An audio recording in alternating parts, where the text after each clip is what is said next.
Guys, for today's video, akala ko yung GCash card, which is ito. Akala ko hindi siya ganun ka laking tulong sa akin or hindi niya ako mabibigyan ng benefits. Bakit? Couple of reasons. There are banks and those banks also have this ATM. Para saan pa tong debit card na to ni GCash? Well, this time, it's a lifesaver for me. And kung gusto niyong malaman kung bakit, well, samahan niyo ako. Pag-usapan natin to. Sit back and let's discuss. Coming right up.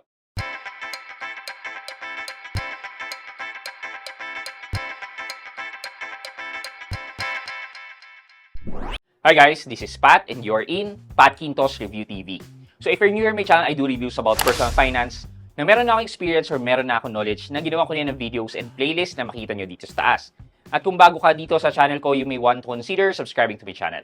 Okay, siguro hindi lahat sa inyo aware kasi regular naman yung pagpapublish ng video ko kasi usually yung mga videos ko na pre-record ko na yan by batch and sinigurado ko na during my vacation sa Japan, well covered yung mga araw na nagre-release ako ng video habang nagbabakasyon ako. So, eto na nga, nagpunta kami ng Japan ng mag-asawa to celebrate our marriage. And syempre, kapag pupunta ka ng Japan, syempre, kailangan mo ng Japanese yen dyan. So, anong nangyari? Ang bala ko, pagdating namin ng Tokyo, doon na ako magpapapalit ng pera. Nag-withdraw ako dito ng $400, tapos an additional 20,000 pesos cash, just in case na kulang agad yung $400. So, pagdating namin doon, medyo nakakataranta yun, syempre, kasi mga customs yan, ang daming kailangang asikasuhin, na nawala na sa isip ko na magpapalit ng dollars into yen. So meaning, walang-wala akong pera. Nagpunta kami sa JR office para bumili ng terminal ticket nila. Tapos, nung magbabayad ako, sabi ko wala akong pera. Sabi ko, i-credit card ko na lang. And thanks to the following credit cards, which is ito, East West, and then itong Z credit card ko na nagamit ko for my whole trip sa Japan. Okay, to cut the long story short, nakabili naman ako ng ticket para makapunta kami sa accommodation namin. And then, pumunta na kami doon using the ticket. Yun na nga. After nun, naghahanap kami ng money changer. Wala kaming makita, ang lalayo, sobrang layong lakad. Tapos, may mga ATM machines sa loob ng 7-Eleven. So, doon ko nasabi na, mag-withdraw na lang kaya ako ng pera. Okay lang kung magbayad ako ng 300 pesos na withdrawal fee. So, okay lang yan. Magbayad na lang ako nun. At least may pera akong hawak. So, nagpunta na ako doon. Naisip ko na isa sa pinakamagandang ginagamit abroad ay ang, GCash card. So, sabi ko, instead na gamitin ko yung ATM ng main account ko, yung main savings namin, para mag-withdraw ng pera, bakit hindi na lang ako mag-transfer ng pera papuntang GCash? And then from GCash, doon ko na lang siya i-withdraw. And nag-check din talaga ako ng other options kung ano yung may pinakamagandang exchange rate. So far, ang nakita ko talaga and consistent na okay ang exchange rate ay ang GCash. So sa GCash, lumalabas na 1 Japanese yen is equivalent to 0.38 pesos. So meaning, para makabuo ako ng 10,000 yen, kailangan ko ng 3,800 pesos. And magaling dito sa GCash, kasi pinapakita niya na kagad yung conversion rate. Kung magkano ba in yen yung pera mo na nasa loob ng iyong GCash account. Okay din sana gamitin yung GCash app mismo. Meron silang tinatawag na PayPay, wherein gagamit ka ng QR. Pero kung mapapansin mo yung mga Japanese people, kung paano sila nagtatransact, lahat over you, mabilisan. So talaga ang ginagamit nila is mga cards. Meron silang mga prepaid card na tinatawag, yung mga IC card, na parang ito yung katumbas ng ating mga GCash card. So, naisip ko, mag-withdraw na lang ng pera. So, yun na nga, nakakuha ako ng magandang exchange rate na hindi ko na kailangang pumunta ulit back to Tokyo Station dahil ang haba ng pila at guys, medyo sobrang siksikan. Medyo mandirigma din mga tao sa Tokyo.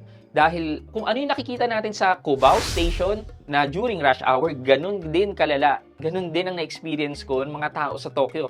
Pero syempre, naka-suit and tie sila. Yun ang pinagkaiba natin. Okay, moving forward. So nakapag-withdraw ako ng pera, dun sa screen, pinapapili ka kung Japanese yen or in Philippine peso. So, ako, habang na-research ko before, ang dapat daw pinipili ay ang Japanese yen. Thus, nakakuha nga ako ng maayos at magandang conversion rate. Just to show you an example, okay, ito yung unang withdrawal ko with my GCash card, which is 11,789.15 pesos. Pero, ang withdrawhan sa ATM machine doon ay by 10,000 yen interval. So, ang withdraw ko ay 30,000 yen. So, kung i-calculate natin yan, 30,000 yen divided by 11,789.15, lumalabas na for every peso, there is 2.54 yen. So, 2.5447 yen. So, calculate natin yan. 1 divided by 2.547 yen.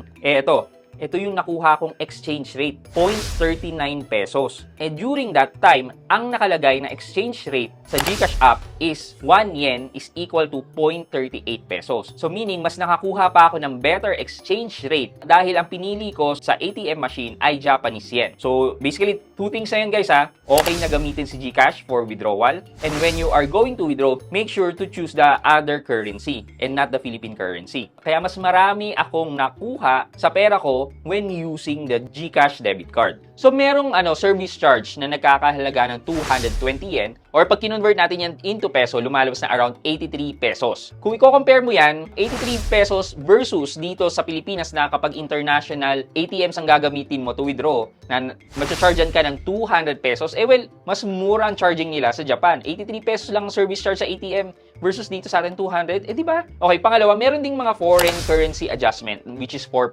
So ito naman, naka-bake in na sa total conversion. Kung i-compare natin yung latest na conversion rate ngayon, though it's around 5 days na yata ng huling withdrawal ko, 0.37 lang ang value ng 1 yen mo ngayon versus nung nag-withdraw ko gamit yung GCash debit card, nakakuha ko ng 0.39%. Yes, nagpa-fluctuate every day, pero I think hindi naman ganun kalaki yung magiging fluctuation dapat. It's either 0.37, 0.38, 0.5, mga ganun. Ganun usually ang range. Except na lang siguro kung meron drastic news na nagpapababa ng exchange rate.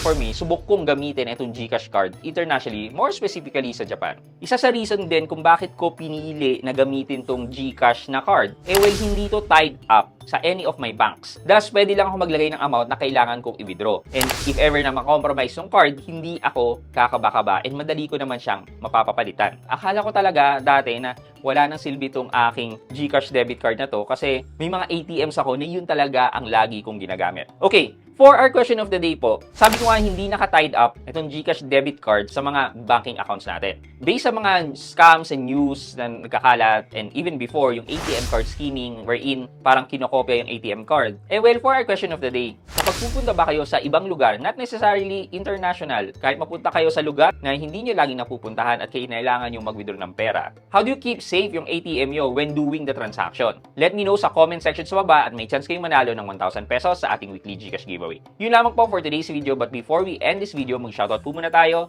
at shoutout kay at Jumong L9D. Sabi niya, shoutout kuis, always watching and download your videos, satisfying. Ayan. At Jumong L9D, shoutout po sa inyo. Maraming salamat sa panonood at pagsuporta ng aking mga videos. Thank you so much. I hope you like this video. Leave a thumbs up, and if not, wala nang problema dyan, but continue to support me by subscribing to my channel by clicking the subscribe button and also the bell button sa tabing subscribe para makareceive kayo ng latest notification sa lahat ng upload ko. Again guys, this is Pat Quinto, and you're in Pat Quinto's Review TV. Bye-bye!